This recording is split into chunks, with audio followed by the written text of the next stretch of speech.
And now, it's time for another Dice Tower review with Ryan Metzler.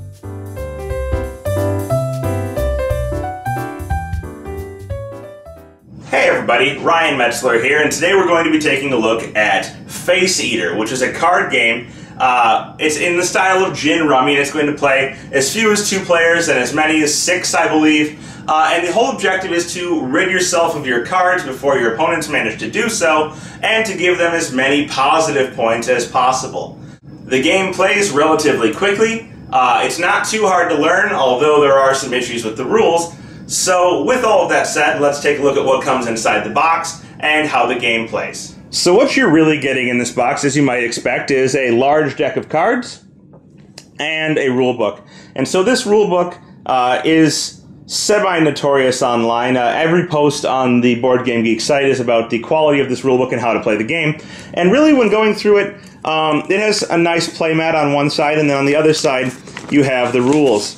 And the rules aren't that long. They are in this tiny little print, and then there's a whole big index of what the cards do. But the rules aren't very long, and that's part of the problem, is that it very poorly outlines the turn order. So I was able to figure this out. It's not that bad, but you do have to do a little bit of thinking about it. It's not clear from the rules. So how the game works is that you're going to have this deck of cards, and in this deck of cards there are several different types of things. First, there are number cards. You can see this is a 10, and this is going to be pretty much like your standard deck of cards here. There's another 10, ace, 8, ace, 5, and they're going to come in different colors. So that's the difference, is that they do come in different colors. But on top of that, you're going to see all of these different types of cards. Minus 200 points, that's a good card for you since you're trying to have a low score. Or you have Feeding Frenzy here, which is a power card, and it's going to declare a Feeding Frenzy. Your other opponents can attack only your victim for the entire round. Reverse and double penalty, which will cancel a penalty for you, give it back to the person that did it to you, and double it for them. And so the whole point of the game is to get rid of your hand of cards, at least your number cards. Your power cards don't really matter, they're just going to hurt your opponents. And so when you start the game, you're going to get dealt a hand of 13 cards. The dealer will actually get 15 cards because that's their first 2 cards that they draw on their turn. So essentially, everybody starts with 13 cards, and then at the start of the first player's turn, he's going to draw 2. So let's say he draws his 2 cards. Now, before anybody looks at their cards, the first player gets to choose exactly how they want the game to be started. And so they get to declare what cards must be set up in order to be laid down before anyone can play. So for example, they can say, alright, I want 2 sets of 3 of a kind, and I want a run of 3. And nobody can play anything until those conditions are met, and then they may play down their 2 sets of 3 of a kind and a run of 3. Once that's met, essentially the rules are going to change a little bit, but first let's go over the generic turn. So you have 13 cards in your hand. I didn't grab 13, but let's just say this is my hand. And on my turn, if I'm the first player, I'm going to draw those 2 cards. So I'd get 2 more, and I'd add them to my hand. And then I can play any of these sets that I'd like. Now I'd have to have those 2 sets of 3 and the run of 3 in order to play. And I don't, so I'm not going to play anything now. But I could play any power cards that I wanted, and that's all of these other cards, like Nerve Gas. Joker is just a wild card, so that can be any numbered card. Multi-Escape, Reverse Penalty, there's a ton of these. You Must Be Joking, which cancels any other card. I can give somebody 200 points, those are power cards. I can do the Terminator. And so I can do any of these cards that I wanted to on my turn. And so once I finished doing all of that, I would discard 1 card to the discard pile. And it would have to actually be not a power card, it has to be a number card. So I would discard, let's say, my Queen. And then the next player would go. And they would draw 2 cards. And they would get to look at them and say, you know, they could put all this together, and they still don't have the requirements, so they can't play any of their cards down, but they could use any of their power cards. So I could say Nerve Gas. Relax, it's Nerve Gas. Count the number of players to determine the number of turns your victim is unable to attack. Other players are to defend themselves. They aren't even allowed to draw a card. So this really is going to mess up one player for several turns if you're playing a multiple player game. And so importantly, when you play these cards, they get discarded into a separate discard pile. So now we have a discard pile for numbered cards, and we have a discard pile for the power cards. And so in this manner, it's important to do this because on your turn you can choose to pick up the top card of the numbered discard pile in order to add it to your hand. And so, it may be beneficial for me to pick up this jack if I really need a jack in order to complete something in my hand. So let's say that jack was really important. It was one of my 3-of-a-kind cards. I can add it, and then I'd have to play it down with my sets.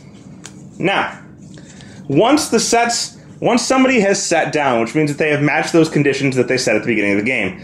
So let's say that this is 3 jacks. I have a joker, and a joker, a jack, and a joker.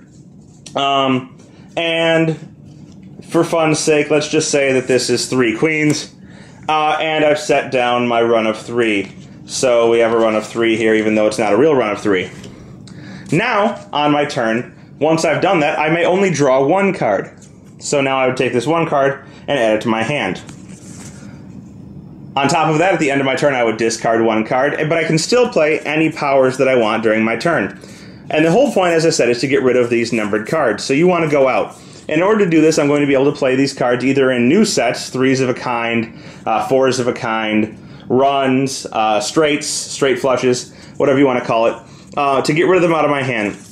And before I go out, I have to announce that I am planning on going out this turn. And that gives everybody a chance to attack me with their power cards, trying to prevent me from going out or to give me a whole bunch of points. And so they may say, okay, you're planning on going out, take 200 points. 200 positive points is a bad thing. Or, take another 100 points. This could immediately end the round and give you minus 200 points for going out, and give you another 200 points if nobody goes down first.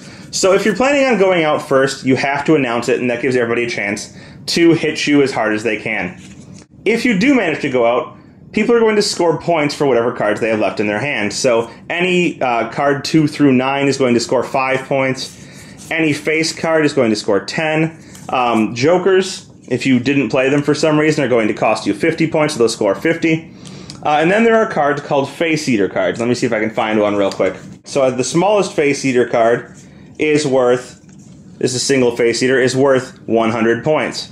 And they have things like double and triple Faceeaters. This is 300 points. There's a quadruple Faceeater that's 400 points. And as I said, your goal is to keep the lowest score. So getting these cards is really bad. Now that's how the game plays. There's really not much more to it than that. It's basically just gin rummy with some preset rules and then a whole bunch of special cards that do all these special abilities. So now that we've taken a look at how the game plays and what the concept of it is, let me give you my thoughts. So I must admit that just like everybody else, I had a little bit of trouble deciphering the rules for Faceeater. But having played many mystery rummy games and gin rummy and all types of different rummies, it really wasn't that hard to come across. It's basically, you have cards, you draw cards, you play down sets once you meet the basic requirements, and then you discard a card and the next player goes. And what it really adds is these different power cards. And some of them are very interesting. Some of them allow you to put cards aside and to use in future rounds, whereas the whole point of the game is to keep the lowest score over 3 rounds. So maybe there's a card that allows you to switch scores with somebody else, and you want to keep it until later in the game, so you send it into the future, and you can pull it out for use later. Some cards simply just directly remove points or add points to your score.